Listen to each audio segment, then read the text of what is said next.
Hi there. I wanted to take a little time to talk with you about your online resource project assignment. And so I'm going to just go through the syllabus and just talk to you a little bit about what it is you're supposed to do.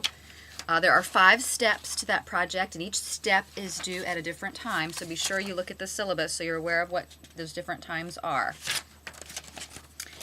But what it basically includes is that each step builds upon the previous one. So don't get behind. You've got to do these tournament on time and stay on top of it so that you can continue to build. You can get the credit.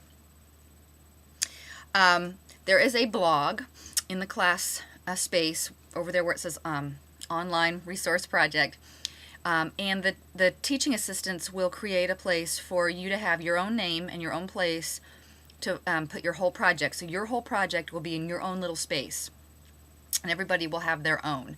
So they'll be getting those up and ready as soon as we get the official roster all straightened out.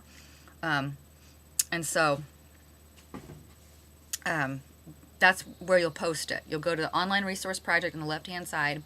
You'll find your name. You'll click on there, and you'll post things to that blog.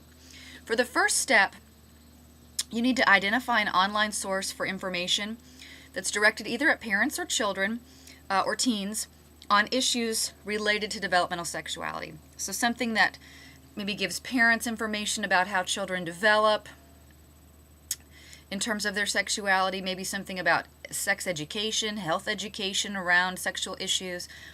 Any of those topics would be appropriate. If you're in doubt, send an email to one of the instructors or put a question on the Q&A board and let us give you some help figuring out if that's an appropriate source. In the first Step 1's blog, you will post the name of the website and the location, meaning the URL, so that we can all go look at it ourselves. And then you'll also give us a rationale for why you chose this. You'll also give us a summary of the source's mission and the main topics they cover. Remember, this all has to be in your own words. You are not allowed to cut and paste from that website. So you need to be able to tell us, the class, in your own words what the mission is. If you have to quote it, then put quotation marks around it and use APA citation format for a direct quote.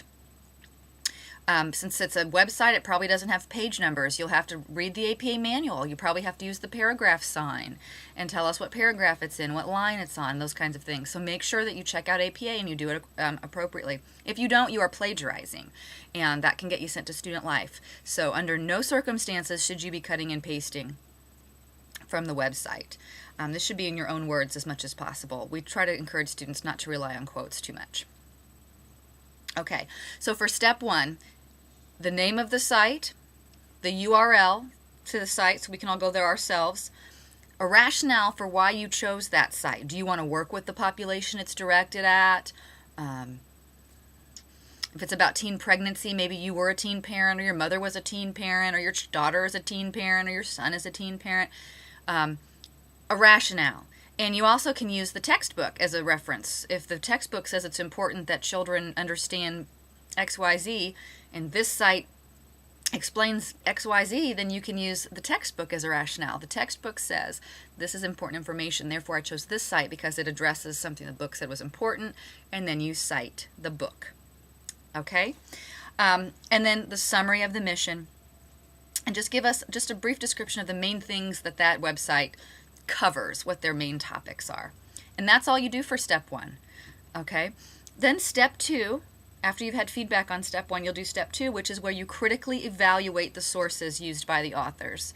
So you're going to have to go look at their references and figure out, are those credible references? Do you believe that those are valid and reliable sources?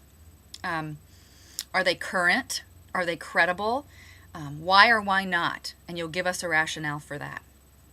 So that'll be a little beefier of a project, but our whole point is that we want you to get very good at being able to critically evaluate online sources and decide if the information that they contain is something that you can feel good about recommending to parents or children.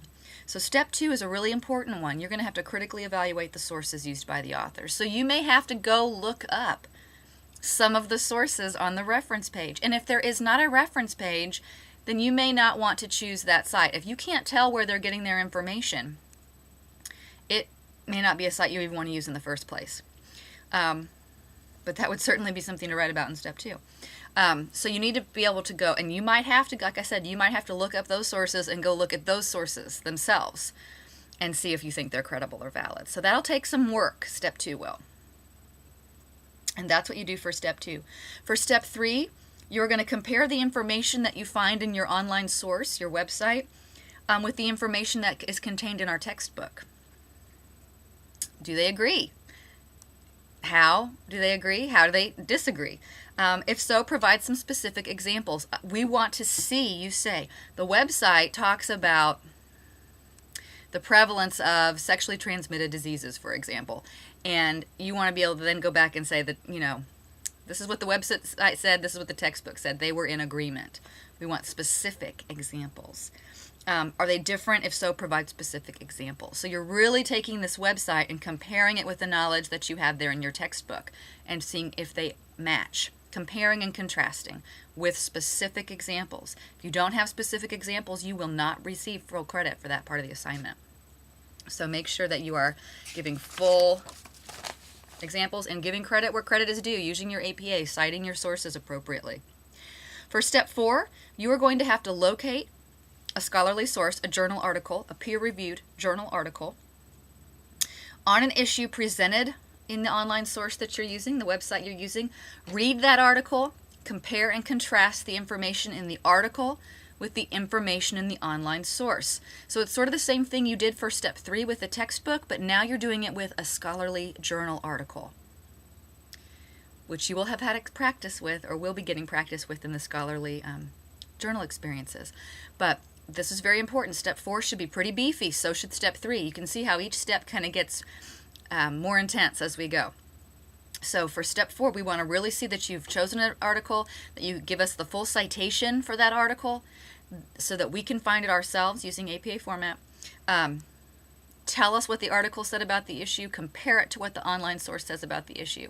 Compare and contrast. Do they agree or not agree? And if so, how? We want examples for both. Then step 5, last thing you'll do, you're going to provide a detailed evaluation of the online source that you chose. Do you think it's a credible source? Do you think it's accurate? Do you think it's unbiased? That's important. Is it presenting information in a way that's objective and unbiased, or is there some bias there? Is it current? Is it user-friendly? Is it easy to get in and out of? Is it easy to find the things you're looking for? Would you recommend this source to parents or children or teens with whom you will work? Why or why not? You're also then going to have to visit the sources identified by 2 other students in the course. So you'll pick 2 other names and you'll read all of their steps. Okay?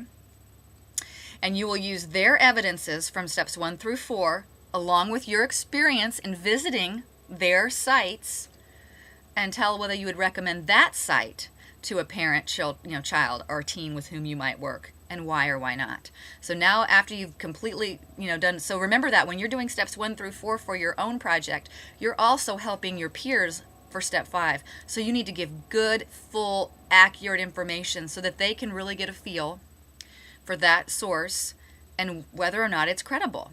Of course, when they do get to step 5, they'll have to visit your site as well as theirs. So step 5, you'll complete all the evaluation material for your own source as listed in the syllabus, and then you will visit the sources of 2 other students. Go to those websites, look at them, read their steps 1 through 4, and decide if you think that is a site that you would recommend as well. So step 5 is pretty meaty. But by the time you get finished, you should be a pretty good consumer of what's out there on the web and be able to really, really tell parents if the information that's contained in different websites is something that they can find credible and they can use to inform their child rearing, or if you found some problems with it and maybe they should find a different site and you have some you can recommend. So that's the whole point of the assignment, and I think after you complete steps 1 through 5, you'll be really good at that. So that's that assignment in a nutshell. If you have questions, by all means, let us know. Good luck, and I look forward to seeing all the different sites that you have found. Good luck.